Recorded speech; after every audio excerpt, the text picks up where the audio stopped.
Most of my puppets are made from latex and foam rubber, with additions like fake hair or bits of plastic. The puppet I'm talking about today is an alien astronaut inspired by the 6,000-year-old Japanese Dogu clay dolls. It's mostly plastic, and that's simply because it was more practical. Making a suit of armor in latex rubber would have probably resulted in the finished casting going warped and lopsided after all the handling during animation. I used durable plastic instead. But most of the character is still being sculpted in clay to begin with. I'm softening bits of medium-grade monster clay with a heat gun. This allows me to quickly knock out a basic clay shape. I'm using a rake tool to roughen up the surface, and this will actually make the smoothing of the clay easier. The pink glob you see here is a bit of dental silicone which I smeared over a part of an old toy robot I've had since I was a kid. When the silicone hardened, I could then press clay into it and create a replica of that part. This clay shape is placed on the top of the astronaut's helmet. I flattened out a piece of clay on a small slab of aluminum. This will become the base for the face part of the astronaut's helmet. These sort of almond-shaped bits will become the goggles.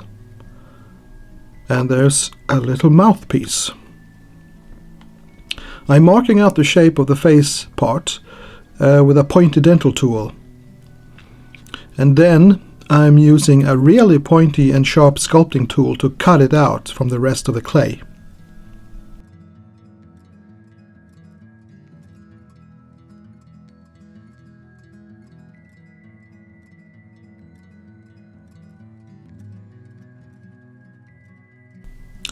And of course I have to smooth out the edges.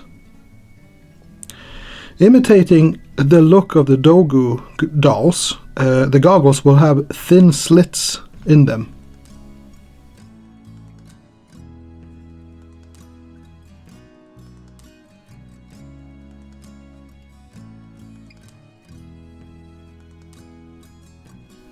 And the mouthpiece is having some holes punched into it to imitate the look of retro speakers and old Bakelite phones. I'm marking a middle vertical line on the helmet, and from that I'm digging away clay to create a hopefully symmetrical area where the face part will go. I'm heating the clay a bit so the face part will stick faster and better. And then it's just pressed onto the helmet.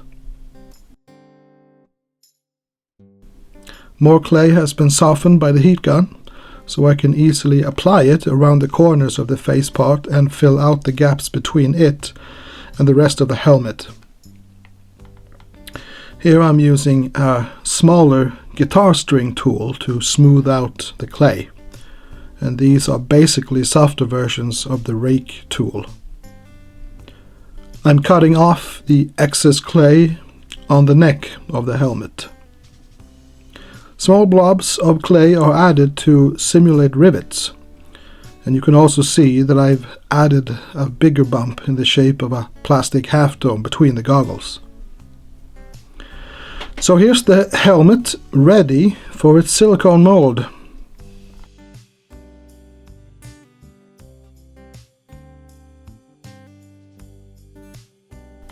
As per usual, I'm building up a clay containment wall around the sculpture.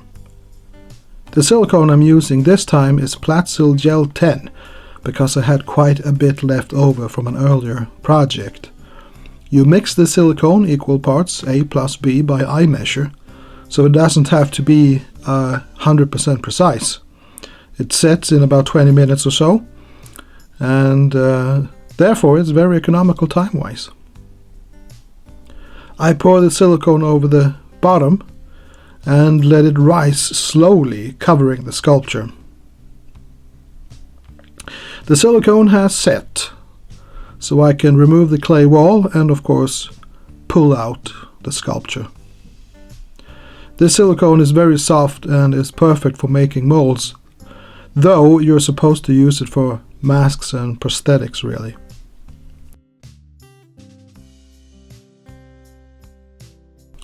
The helmet sculpture is immediately recycled because we're now going to build up the torso section of the puppet. Again, I'm doing a lot of work with a rake tool to smooth out the shapes. This is a metal part from a decorative curtain holder. I'm adding it to the top of the torso because the studded rim around it will become a perfect neck piece for where the helmet will be attached. I have here a sheet with plastic domes bought from a scrapbooking shop. I'm adding a string of that dental silicone clay that I use for so many things. And this will become a texture stamp for creating strips of rivets. Here I have another silicone mold made over a button. This will create more clay parts for the torso.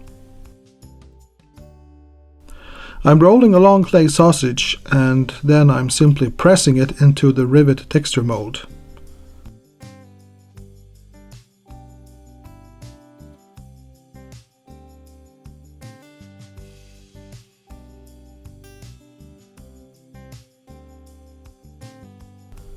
Here you can see a bunch of clay presses, including a few made from a mold taken of a picture frame.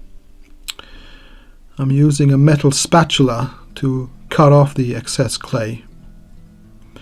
It's time to add the riveted clay strips to the torso. These will mimic the decorations seen on many Dogu dolls, but hopefully it'll also give off a technological vibe.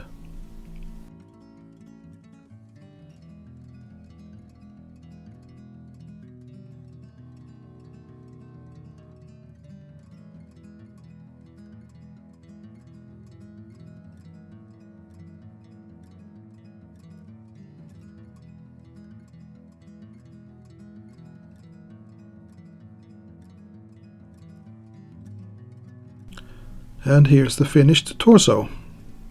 It's not perfectly symmetrical, but I kind of like the handmade look, and it'll hopefully add a worn look to the armor. When casting the torso mold, I'm gradually adding the clay wall in sections, first covering that section with silicone, and then building up the next, and so on. This is so I won't be troubled by big air pockets. When the mold has set, the clay is removed. I'm mixing rhinoplastic with a bit of dark pigment, and this concoction is poured into the silicone mold, which is then turned until the plastic starts to set in about 5 to 7 minutes. I used 2 layers of plastic for this piece.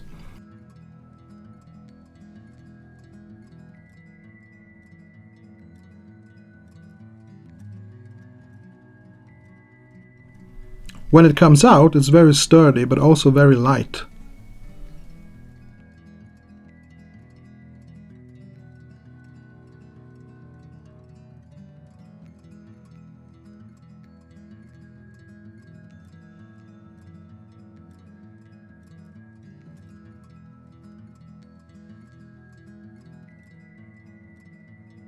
And here's the helmet.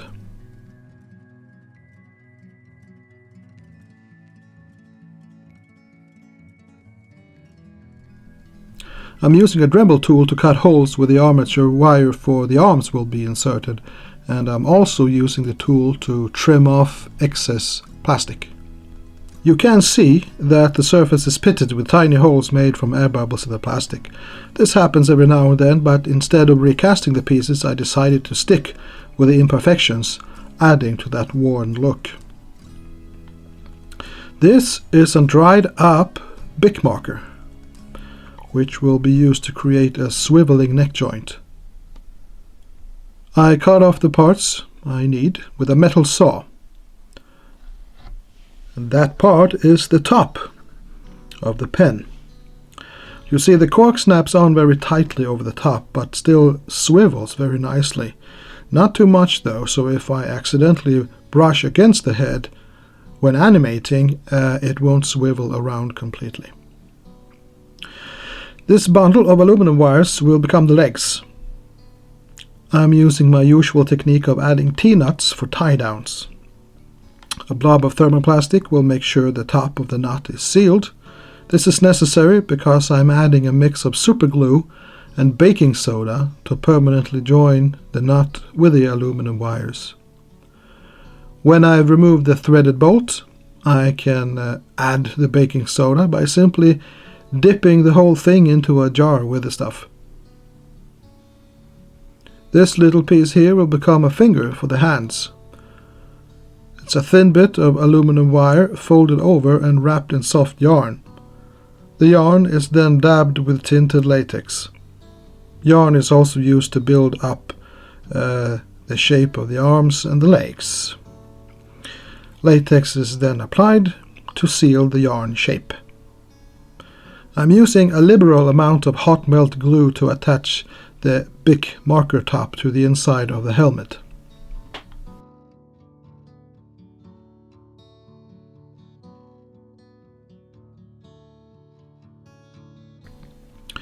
And I'm using a blob of thermoplastic, hot, applied to the inside of the torso shell to attach the arms.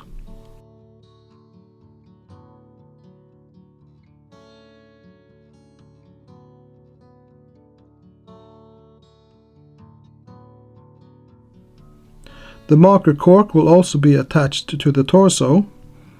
It's suspended in a cradle made from tough steel wires. The cork is superglued in place using the glue and baking soda method. The cork in its cradle is attached to the inside of the torso using thermoplastic, and the helmet is stuck back onto the cork so I can line it all up properly before the plastic cools and hardens.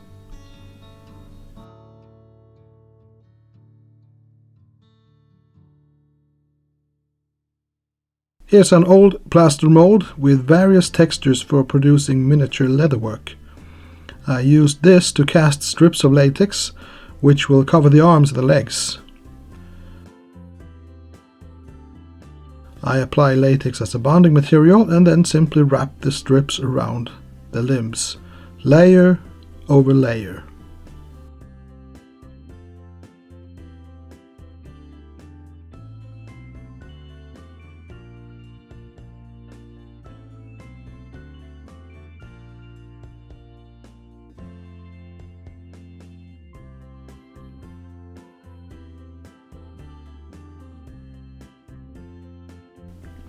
I've wrapped yarn around copper wire encased in plastic to create tubes for an oxygen backpack or whatever this creature is breathing. Super glue is used to attach them to the torso.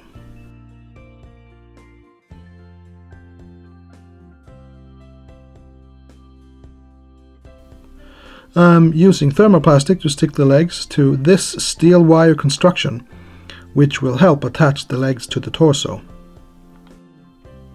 The thermoplastic on the structure holding the legs is reheated a bit, so it'll grab hold of the insides of the torso.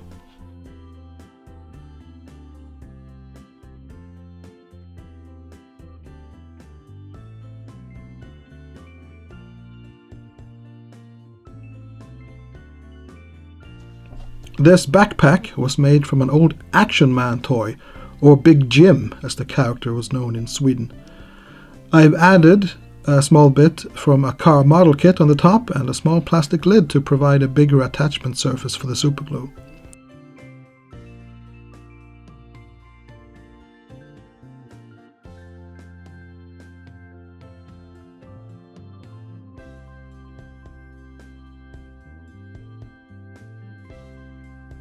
This is a cap from an old super glue tube. I'm attaching it to the backpack tube.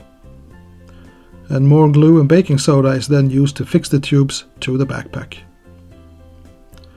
Here's the astronaut finished thus far.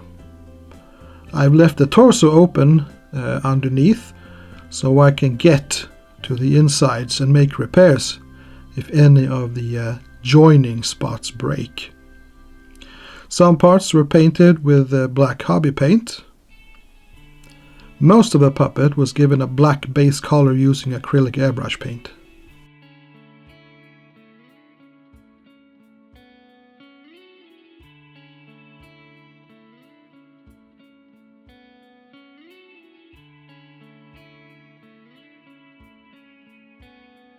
The finishing touches are put on using a rubbing wax called Art Alchemy, and the color is brushed iron. I'm using a bit of polyurethane foam to rub it on. This wax is really tough and won't come off when I touch the puppet to animate it. It sticks to latex as well as to the plastic. It smells good too. I wanted to give the astronaut some kind of weapon, but maybe not the traditional ray gun. I opted for some kind of staff with a particle emitter at the top. This here is a plastic ring with a pair of steel nuts and a plastic ball superglued together. I drilled a small hole through the lower part of the ring, and I'm sticking it to what's left of a pen I have cannibalized. To add extra support, I'm inserting a thin steel rod, and the rest of the parts go on over that.